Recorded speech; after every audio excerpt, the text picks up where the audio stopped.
Hello, darlings. Welcome back to Love Lighthouse. Today, I am talking about a subject that might ruffle a few feathers. Okay, you know that I like to tell it like it is, and I like to talk about things that make us really think outside of the box. I love to have interesting conversations with people. I love when people plant seeds that make me look at the world in a different way, because I believe that so many things in our world are actually backwards. But here's a radical thought that I want us to go into today. Your children are more conscious than their teachers. Now I'll add, most likely, because I know there are some amazing, fascinating, wonderful, wise, conscious teachers out there. And I am not bagging on teachers. Teachers are amazing. And I am in awe of what they do, honestly. I really am. My father was a school teacher, and I love school teachers and I appreciate them. Something came up lately and recently that this subject has really been on my mind, and I want to share it with you because I think it's really important for us as parents to pay attention to when it comes to guiding our children. And I think there's this major disconnect with our children. A lot of kids are having a really hard time. You're always going to find kids that are doing fine, kids that are thriving, and kids that are having a really hard time. But I feel like when I look through the lens of a parent at our current school system and the ways that our children are being taught and guided these days, I feel like it's really challenging, and I don't think it will ever change until we become aware of it. I believe that life is a connect the dot game, and as soon as we become aware, we have all the power. Once we see, and then we can do something about it. But if we don't, it's just a bunch of jumbled numbers. If we never, pick up the pen and start doing the connect the dot game, then it's just chaos, and we're unaware, and there's no change. So recently, I had a situation at my kids' school. My daughter came home, and I am going to share a story that it was a challenging week, a really challenging week. So if you have little children in the car, that you don't want to hear this story because it's kind of deep. I'm going to talk about something deep for a minute. Then pop in your headphones. But what happened was our daughter, our sixth grader, she came home, and she texted me and she said, "Mom, I'm not feeling well." And she never does that. And so we went and picked her up from school, and she told us that while she was at school, that she walked into the sixth grade hall, and that there were multiple teachers crying, and all the kids start asking the teachers, "What's going on? What's wrong? Are you guys okay?" The students are trying to console the teachers, and no one would really say much. Like teachers were like giving them just like little pieces of information. And finally, one of the teachers, I'm not sure who said this, because I tried to figure it out, but I'm not sure who said this, but one of the teachers told one of the kids that a child in sixth grade had committed suicide, but they would not confirm who. Oh boy. Wow. This was hard. So hard. Really, really heartbreaking situation. The way it was handled was really tricky, though. It was really not good, because what this did was, now all of a sudden it spread like wildfire, and all these children start looking at empty desks and seeing, okay, my friend is absent. And now all of a sudden that person is a possibility. And so these children for hours were in distress, in worry, in fear, in concern, anxiety.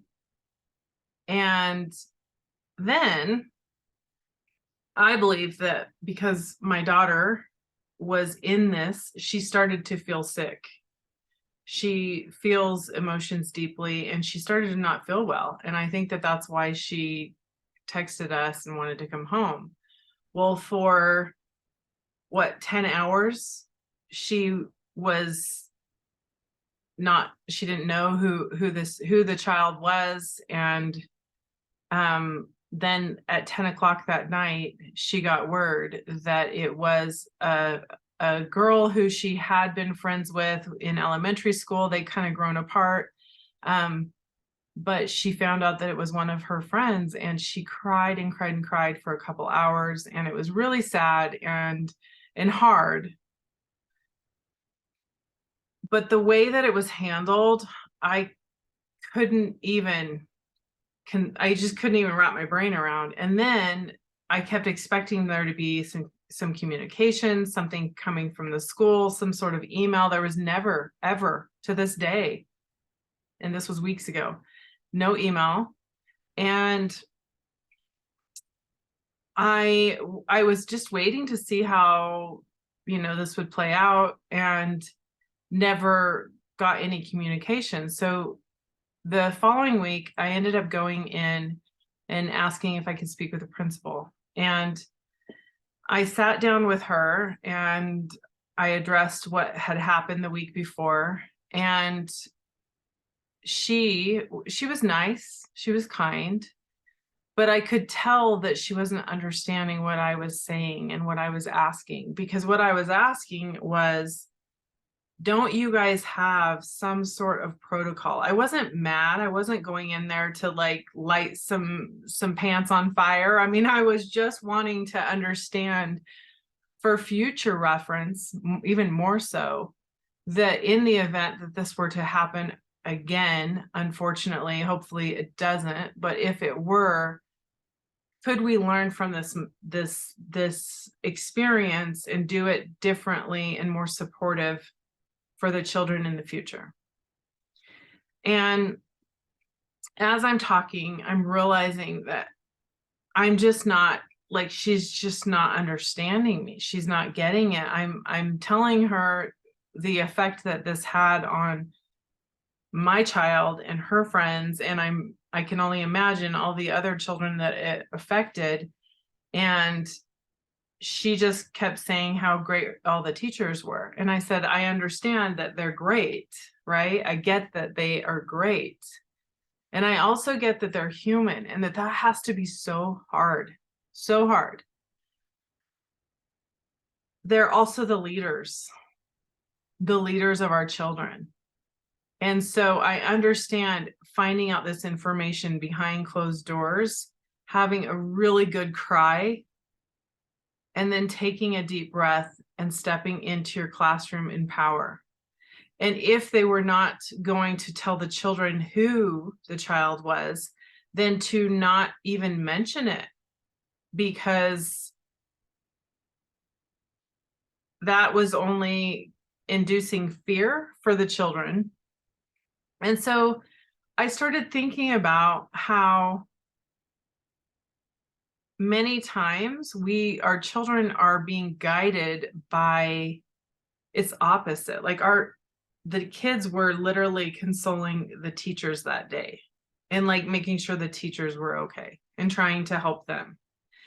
And I feel like, I talk about how our world is set up to, the more I've gone on this journey of awakening to who I really am, the more I realize, first of all, I don't know. The more I learn, the more I realize I don't know. And then the more I learn, the more I realize that our world it's set up as an opposites game. And so it's almost like all the stuff we've been told is true is actually the opposite. And the longer, because one of those points is that we are told, or we have an idea, we're not necessarily told, but we have an idea that the longer someone's on the planet, the older and wiser they get, right? And from what I've observed, and again, this is, I'm saying generally speaking, there of course are some very older, wiser, conscious human beings that have gone on a journey, and the longer they're on the planet, the more in line with the truth of who they really are comes into play, and that's their journey. I don't think that's the average journey. I think the average journey is a human or a soul comes into a human body, they incarnate into a human body, and the longer, and they're in truth, they're in alignment with who they really are at that point. But the longer they walk into the world, the longer they walk on the planet and into the ways of the world, the further from the truth they get. I think that's actually more common and more general than the other. And so what does that mean? Well, it means that, children, because they are younger and they've been on the planet less and they've been tainted less and they've had less traumas and less stories attached to them and less time to be conditioned and programmed, then they are usually more in line with the truth of who they are. They're more kind, they're more compassionate, they're more caring and open-hearted and free-spirited and wise, and more in line with their consciousness than their teachers. Crazy, right? Wow. How have I never thought about this before? I mean, I have children my oldest is 25, and I never thought about this before. I drop her off at school and I played the whole game of, the Western education system, where I didn't think about it. It was like, okay, cool. Do you like your teacher? Is she nice? Okay, nice. Let's go. Let's, get on down the road. Now I think of it in a very different way. And you might be thinking, because I think about this myself, but you might be thinking, well, Jen, if you don't agree with the school system, or you don't think it's great, or you don't think it's supportive, then why are your kids in the school system? And that's a hard one, because it's part of the idea of, I believe that our world is going on a journey. I believe that we are awakening. I believe that we are evolving, and I like to be a part of that. I did take my kids out of school for 2 years, and it wasn't ideal. I'm not the best homeschool teacher. I will be the first to admit that. I didn't feel like I was really giving them what I didn't feel like I was really giving them what they needed. Do I feel like the school system is giving them what they need? No. And do I see pros and cons to it? Yes, definitely. I also believe that we can't live in a bubble and just be like, oh my gosh, that's not perfect, so I'm going to stay away from it. I believe that we can go and we can shine our light, and we can project our positive energy into spaces and places and create change.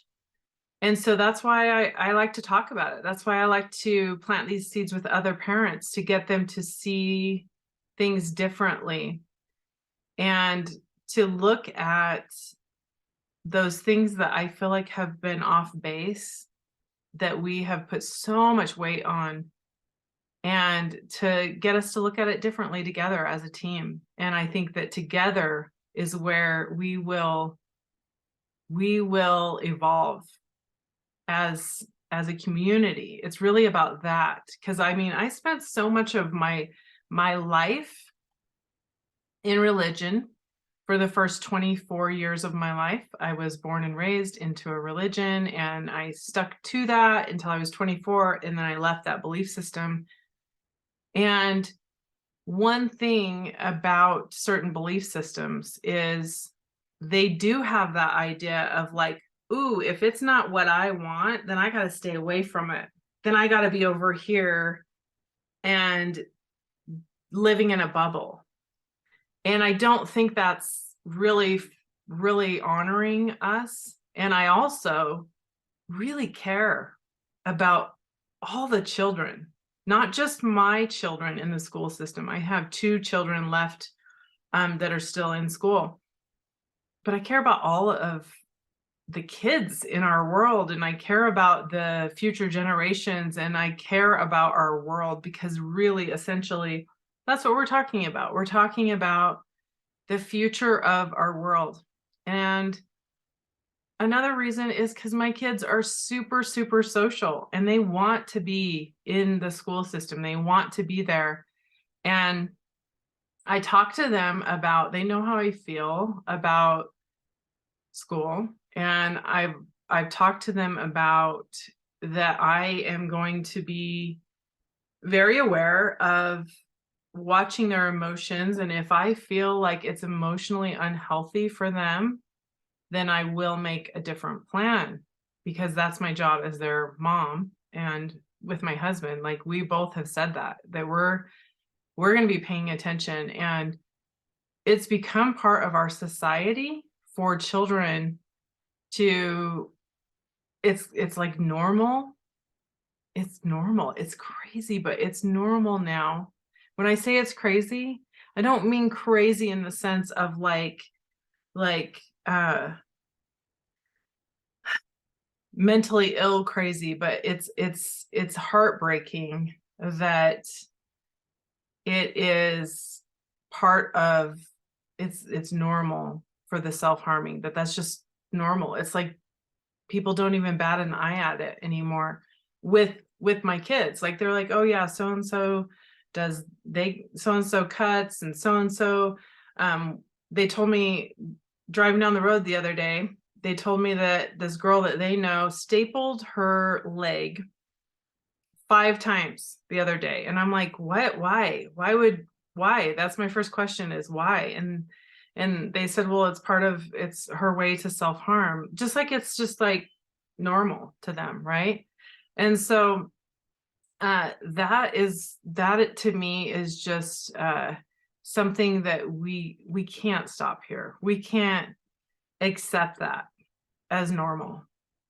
And also children talking about suicide constantly, like that is a very, very normal subject now. And that is not the world, that isn't how things were when I was growing up, and most likely you as well. I've talked to a lot of parents, and that wasn't part of our childhood. I didn't have any friend that I knew that committed suicide or that cut. I didn't even know about cutting. It wasn't even a thing when I was a child that I knew of. It wasn't in my world that I was aware of. And I coach a lot of teens and children. I coach with a lot of parents that I'm constantly talking about what's going on with their kids. And this is something that is very, very much a part of our world now. And I refuse to stop here. I believe that there is a massive separation that is causing a lot of issues and problems. And my approach is, I always want to say, well, why? What is happening? Let's get to the root of the pain, the sadness, the dysfunction that is causing these children to go that route. And so some of the things, and I think that a lot of it has to do with school, because school is a huge influence on our children. I mean, it's where they spend a vast majority of their waking hours is in school. And so yes, the arrow is going to be pointed at school. It has to be on the list of what is happening there and how is that contributing to their sadness, their pain, and what can we do differently.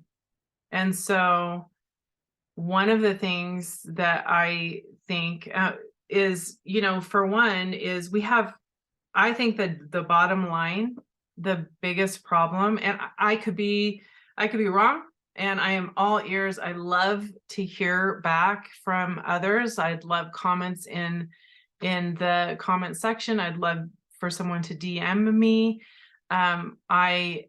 I definitely do not have all the answers, but I do know this is something that we do. It needs to be tapping us on our shoulder or shaking us. And it is something that I believe that we can show up for our children and support them in such a better way. And we can really help them. And I'm not looking for us to absolve all the problems in the world, because we do live on a planet of duality, and that's what makes life interesting. And we all have our own journey, and I do respect the journey, and I don't believe that every child needs to be walking on sunshine. And I love that, of course. That is more their innate truth, and their innate essence. But I also realize that, sometimes you are meant to go on that journey and be in sadness. When I was 11 years old, something very traumatic happened to me, and I've shared that in other episodes. And I was in sadness. I was in grief. I was in a very a place of like very low self-worth. And I believe that I was meant to be in that space at that time. I do. And I don't regret it. I'm grateful for that, because it was my training. It prepared me to do my life's work. And I needed to go through that experience. I believe that. So I'm not saying that everything needs to be perfect, but I also believe that when you're looking at the numbers of incidents and parts of our children's culture that has just now become mainstream and normal, I refuse to accept that. I refuse to accept that our children that self-harming is just part of their world, and that we don't bat an eye at it. I'm not saying that anybody listening doesn't bat an eye at it, but by my observation, listening to kids, I feel like they don't bat an eye at it. They're just like, oh yeah, so-and-so does this and so-and-so does that. And it's just part of their world. So I think that I remember having years ago, in fact, probably for a good,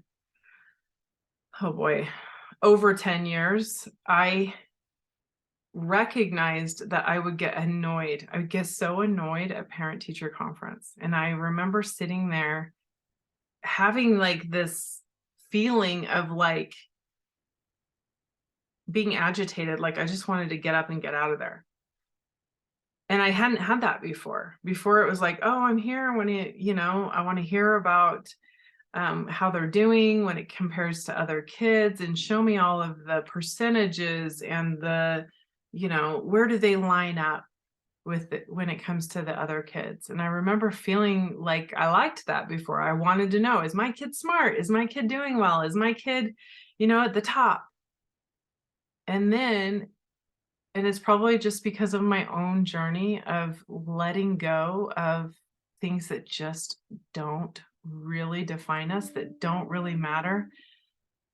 On my own journey, things that I had put so much weight on of my own self-worth, that I had finally, I'd gone on a journey and I was letting these labels go myself. And so then sitting there listening to a teacher at some point 10 years ago talk about where my where my son or my daughter lined up compared to the other kids and what their percentage was and whether they were an A, B, C, D, or F.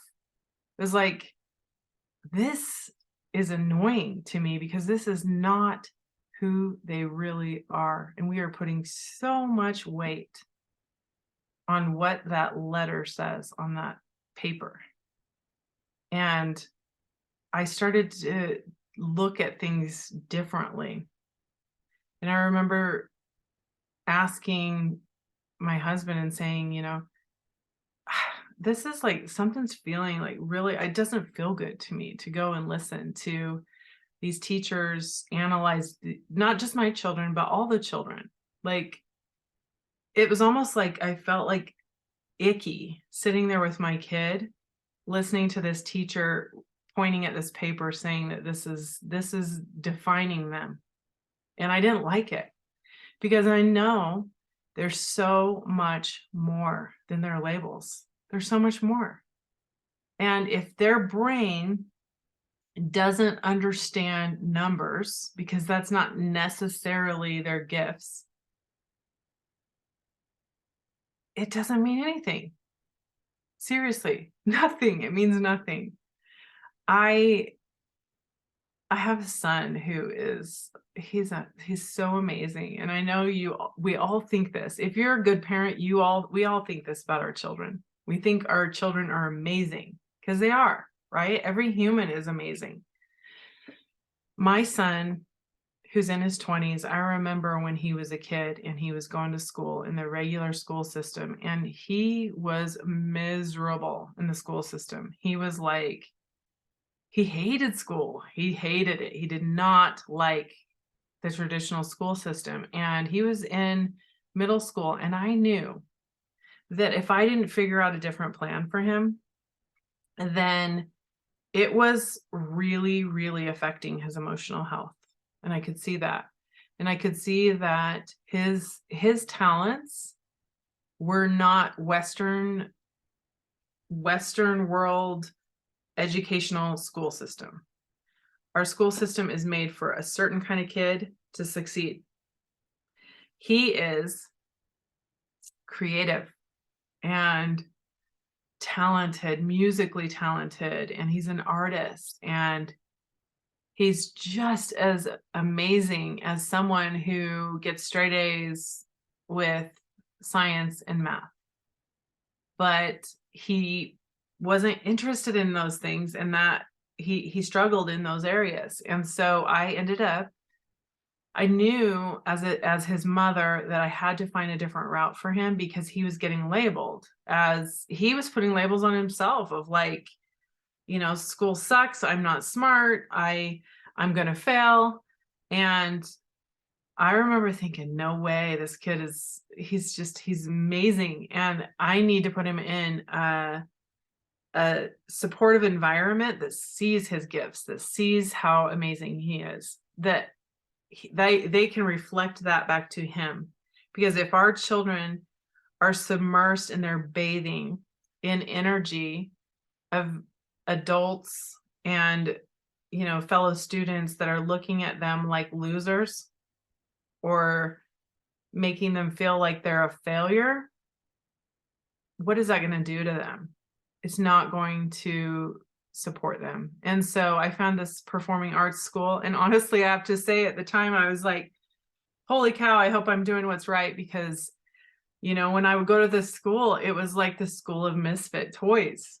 It was like these kids all of a sudden they had all the colors of hair and all the piercings and all the tattoos and all of the things, and very different than the traditional school system. And I remember thinking, like, I hope I'm doing the right thing by putting him in this school. And I felt like I was, but I was just getting in tune to listening to my intuition. And now I ask him, I say, what do you feel like would have happened had I kept you in the traditional school system? And he goes, oh my gosh, Mom, I would have been so depressed. And I believe that. I believe that that's what I saw. The route, that was the route he was on. I mean, he would get, brought into the principal's office because he wore a hat to school, a baseball cap to school, or, he wanted to be listening to his music. And so he'd sneak his headphones through his sweatshirt and have one in his ear, and it'd be like, oh, I see that, you're in trouble, go to the principal's office. And so I remember at the time being like, seriously, I have to come to the school to get a hat? Like, I have more important things to do, people. And so when he went to the tradition, or when he went to this fine arts school, now he was in his element, because he was with actors and musicians and dancers and people that really celebrated creativity.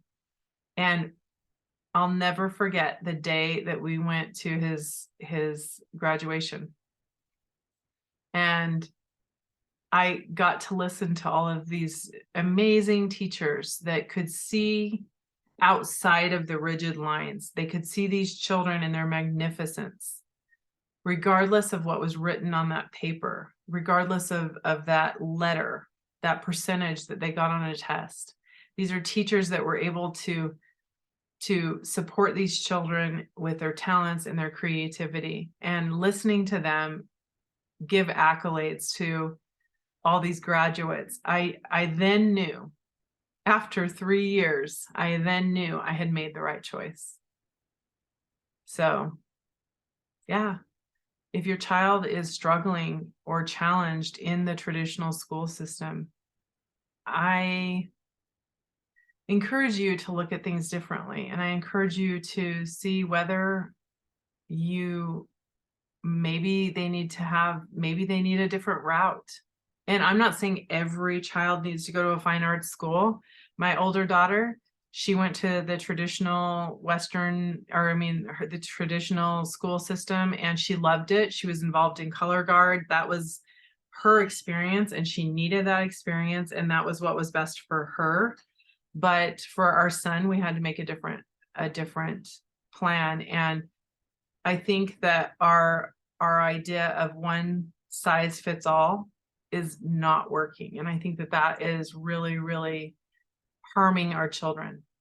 So being able to see their talents and their gifts, and then putting them in a supportive environment for that is what we need to do with our kids. Teaching our children that they need to know that who they are. Who are they without their fleeting labels that are put on them by us, by society, by themselves, by the world? Who are they? Those labels are just fleeting. So if they have this idea that they're the jock, they're the athlete, they're the star football player, what happens when they lose a game? What happens when they injure their leg and they can't play football anymore? They lose their identity. What happens when their label is they're beautiful, they're physically beautiful? Now, there's nothing wrong with saying you're an awesome football player and you're a beautiful girl, or a handsome boy, or a beautiful boy, or whatever you want to say, right? There's nothing wrong with those labels. But underneath that, because if we are only putting all of the attention on the fleeting labels, because you all know, think of someone who was the coolest person in, they were the most popular in high school, they were the prettiest, they were, the most handsome, the most best looking, whatever. What happens when they got older and they started to lose their looks? So many, like, let's say a woman, right? Let's say she was always the prettiest woman in school. So many of those women, their whole identity is in their outward beauty, and they don't know who they really are underneath. And so when they get older, it's hard for them.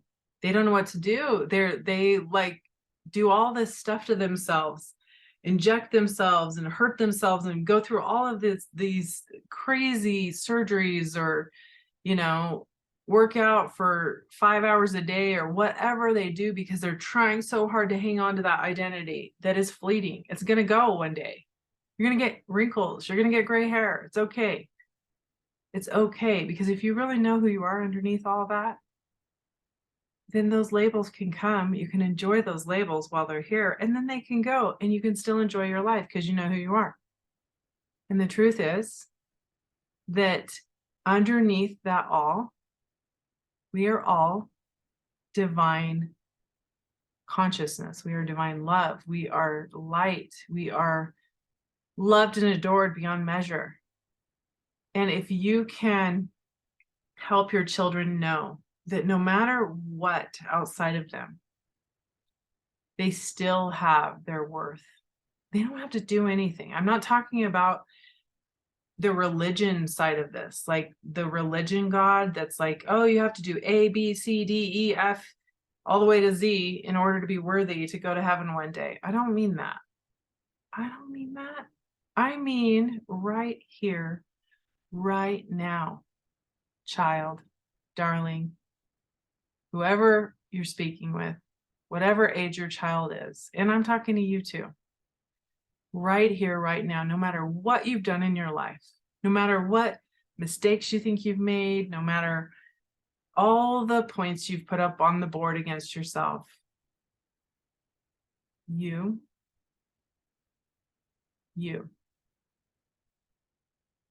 not your labels, let them all fall to the ground.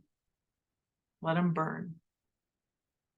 And know that you matter more than you could ever imagine, and that you are divine love, channeled into a human body to have your own experience, to experience contrast. But you're a creator, and that you're worthy and loved and adored beyond measure. That's it. So this is, I know, an ongoing conversation. There's so much to this, but I hope that I planted some powerful seeds for you today to stop comparing your child to Billy and Sue and Mary, and what are they doing? And they're amazing, and your child, your child has some missing assignments. I want my kids, of course I want my kids, and I think it's great for children to learn a schedule. It's great for them to learn to show up, to do their best, to not just screw around, right? But are they kind? Are they loving? Are they good to themselves? Are they good to others? Do they know who they are?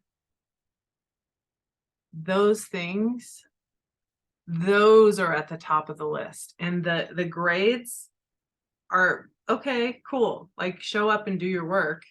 If you're going to go to school, traditional school system, then play the game and do the things. But the importance is down here when it comes to what really matters in life. And I think that these children have so much pressure, and they're looking to people to guide them. It's like the blind leading the blind. And I feel like if you can go on a journey, and there's so many times where parents are like, well, how am I going to teach my child to know their worth if I don't know my worth? And that's a great question, because that is true. You've got to go on a journey first, and you have to remember your worth. You can tell your child all day long how magnificent they are, how amazing they are. But if you do not believe that about yourself, they will see through it. They're so smart. They will see through it, and they will feel it, and they'll be like, I'm not listening to you. You don't know your worth. So why are you telling me to know mine? Parents must walk the walk, because they can see through it.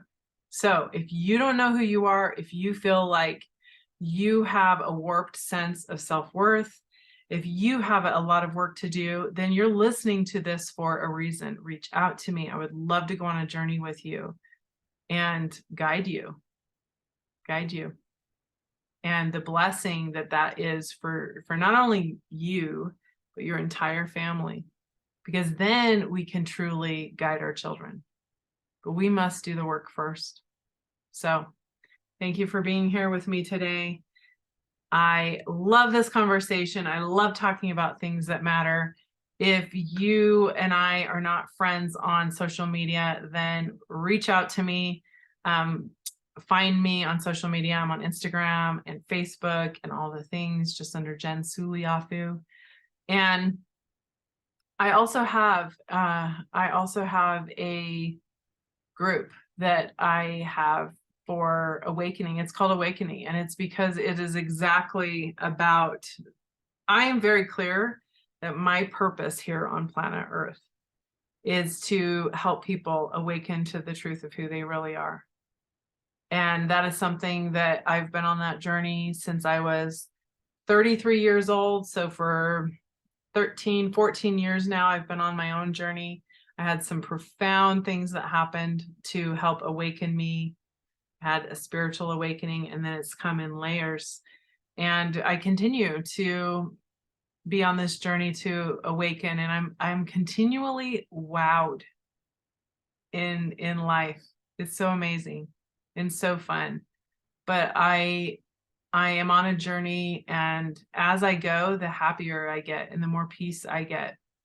And I like to share that with people. So if you want to come be a part of my group, then come check it out. You do not have to be on camera. I'm not going to put you in the hot seat and say, hey, tell us all your dirt. It's just something that is a community, and it has a profound effect on people's lives to support you and love you and honor you on your own spiritual journey. And so I have that. And then I also have one-on-one coaching. So if you are interested in either of those, reach out to me. So have a fabulous week. Much love. Bye for now.